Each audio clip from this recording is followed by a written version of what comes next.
America और Iran के बीच deal हो गई, एमओयू साइन हो गए। दुनिया की नजरें एक बार फिर होर्मुज स्ट्रेट पर टिक गई हैं।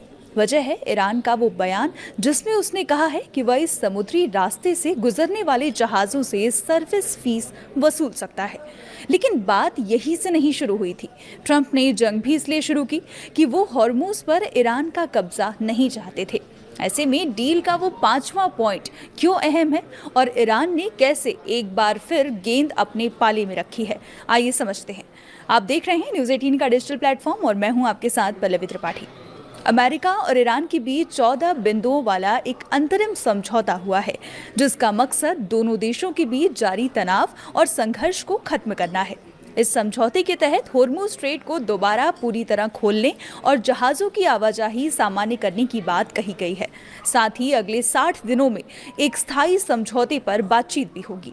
होर्मुज स्ट्रेट दुनिया के सबसे महत्वपूर्ण समुद्री व्यापार मार्गों में से एक माना जाता है। खाड़ी देशों से निकलने वाला बड़ी मात्रा में कच्चा तेल और गैस इसी रास्ते से दुनिया के अलग अलग हिस्सों तक पहुंचता है। भारत, चीन, जापान और यूरोप के कई देश ऊर्जा आपूर्ति के लिए इस मार्ग पर काफी हद तक निर्भर हैं। इसलिए यहाँ होने वाला कोई भी बदलाव सीधे वैश्विक अर्थव्यवस्था को प्रभावित करता है। अमेरिका ईरान के बीच हुए समझौते में कुल 14 प्रमुख बिंदु हैं। इनमें तत्काल और स्थायी युद्ध विराम और होर्मुज का खुलना सबसे अहम है। इसके अलावा दोनों देश एक दूसरे की संप्रभुता का सम्मान करेंगे। अमेरिका ईरान के आंतरिक मामलों में हस्तक्षेप नहीं करेगा। समझौते के तहत अमेरिकी नौसैनिक नाकेबंदी हटाने की भी बात है। समुद्री व्यापार और जहाजों की आवाजाही को सामान्य बनाने पर सहमति बनी है। ईरानी तेल पर लगे कुछ प्रतिबंधों में राहत देने का भी प्रावधान रखा गया है। इसके अलावा ईरान की जमी हुई विदेशी संपत्तियों को चरणबद्ध तरीके से जारी करने की योजना बनाई गई है। अब आते हैं उस 5वें पॉइंट पर। 5वां पॉइंट ये है कि ईरान कमर्शियल जहाजों के लिए फारस की खाड़ी से ओमान सागर और इसके विपरीत दिशा में सुरक्षित आवाजाही की व्यवस्था करेगा। इसके लिए कोई शुल्क नहीं लिया जाएगा। ये व्यवस्था केवल 60 दिनों के लिए होगी। कमर्शियल जहाजों की आवाजाही तुरंत शुरू होगी और तकनीकी व सैन्य बाधाओं को हटाने और समुद्री माइंस की जरूरत को ध्यान में रखते हुए ईरान 30 दिनों में ये व्यवस्था लागू कर देगा। ईरान, ओमान और खाड़ी देशों के साथ मिलकर होर्मुज के भविष्य के मैनेजमेंट पर भी बातचीत करेगा। मतलब अभी भी होर्मुज का कंट्रोल ईरान के पास ही है। हालांकि समझौते में यह साफ किया गया कि ईरान जहाजों पर कोई ट्रांजिट टोल नहीं लगाएगा, लेकिन तेहरान का कहना है कि वह नेविगेशन, पर्यावरण सुरक्षा, जहाज बीमा और अन्य समुद्री सेवाओं के लिए शुल्क वसूल सकता है। ईरान इसे सर्विस फीस बता रहा है, जबकि कई पश्चिमी देशों और एक्सपर्ट्स को डर है कि भविष्य में यह शुल्क एक तरह के टोल में बदल सकता है। यही कारण है कि समझौते के इस हिस्से को लेकर सबसे ज्यादा बहस हो रही है।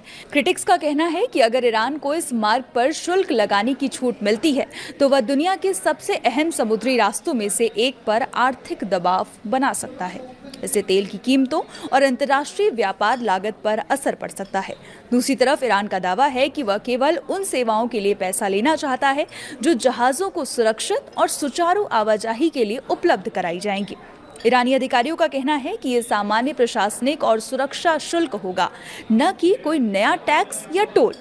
इस समझौते का असर तेल बाजार पर भी दिखने लगा है। समझौते की खबर सामने आने के बाद कच्चे तेल की कीमतों में गिरावट दर्ज की गई, क्योंकि निवेशकों को उम्मीद है कि होर्मुज स्ट्रेट खुलने से तेल की सप्लाई सामान्य हो जाएगी। साथ ही ईरान का तेल भी दोबारा वैश्विक बाजार में बड़ी मात्रा में आ सकता है। भारत के लिए समझौता राहत भरा माना जा रहा है।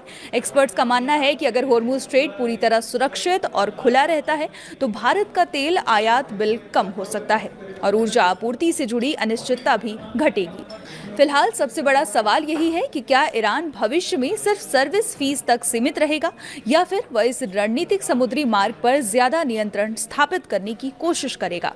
अगले 60 दिनों की बातचीत और अंतिम समझौते के दौरान इसी मुद्दे पर सबसे ज्यादा नजर रहने वाली है। बने रहिए हमारे साथ और देखते रहिए न्यूज़ 18।